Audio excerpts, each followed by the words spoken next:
Wag! Teka, ikaw ba yung sumagip sa akin dun sa construction site nung nahulog ako sa hukay? Ikaw yun, no? Ako nga. Ikaw, anong ginagawa mo dito? Wawala kasi yung pamangkin ko eh. Hinahanap ko siya. Baka sakaling makita ko siya dito. Naalala mo ba yung bata na ipinakita ko sa'yo sa litrato noon? Siya yun.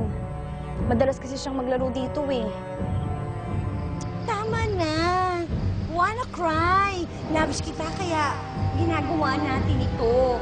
At saka ayoko lang mapahamak ka sa mga rebelding chararat, ano? Baka itsugihin ka nila. Eh ikaw, anong ginagawa mo dito?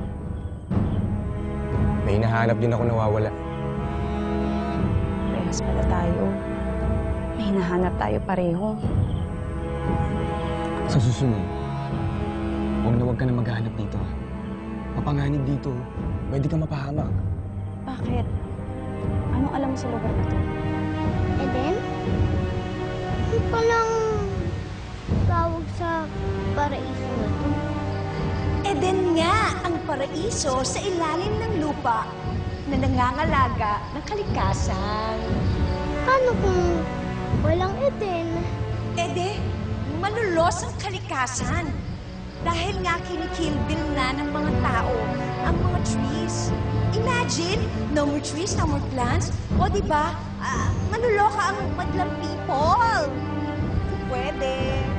Uy, anong alam mo sa lugar na to? Basta, makinig ka na lang sa akin. Mapanganib dito ang isang katulad mo. Tara na. Sandali! Meron kasing sinasabi sa akin dito si Ellie. Dito daw, meron daw pintuan dito papunta sa ibang mundo.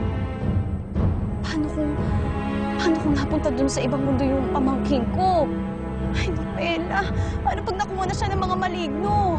Alam mo, kung totoo man yung sinasabi mo, hindi ka rin makakapunta sa lugar na sinasabi mo. Ganun pala yun?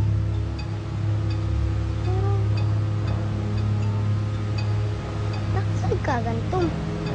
Hindi naman talaga ganito dati ang Eden. Maraming mga hanamang magaganda at ang mga puno naglalakihan. Pero simula nung namuno yung evil sister kong si Diwani Valeriana, itong nangyari, pati Earth affected na. Kaya nga global warming, di ba? Eh, paano naman may ibabalik sa dati ang Eden?